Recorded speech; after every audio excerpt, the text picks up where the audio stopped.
Witness the rise of a legend, let's talk about the new Red Sonja film. As this is a reboot to a film that I believe released in the 80s. As it's about a comic book character that used to be written by Marvel but then became part of Dynamite Entertainment, I believe. As with this film, it's about this young girl who rises from the ashes of tragedy to become the most feared warrior woman of all time, the Sea Devil with a sword. And I got to say, with this film, it was pretty awesome. We do see Matilda Lutz in the main role as Red Sonja, and I thought she was great. She kicked a lot of butt, had great fight scenes. Pretty cool to see her covered in blood, kicking ass. That was awesome. And the rest of the supporting cast, I think they did good for the most part. I do think that I could have done more with some of the side characters. But with how this film is, it does have pretty good action, some brutal moments, and a very interesting story, a very interesting mystery, lore behind all this. And I know with this film, it was stuck in development hell for many years. Many directors came on and left. And now we got this, was I believe it had like 1 day in theaters before it was released on digital weeks later.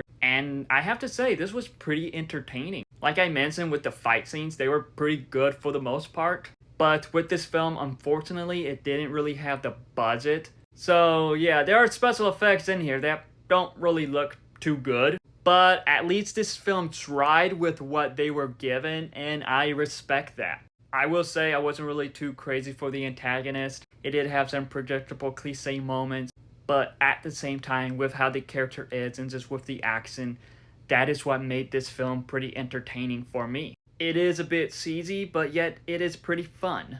I do think that this film could have been better, but it is one that they tried, and I respect that. Matilda, she was great in the role, and I do wish that we could see more of her in the role in the future. I don't know if this will ever get a sequel, but if it does, that would be cool. I gotta say, with Red Sonja, while it did have some dull moments, it was one that was still pretty entertaining and fire at the same time. The character is pretty cool, kicked a lot of butt, and that was entertaining. The action scenes were entertaining, and I do believe that Matilda Lutz did do a good job playing the character. But have you seen Red Sonja? If so, what are your thoughts on it? Let me know in the comments below and follow me for more.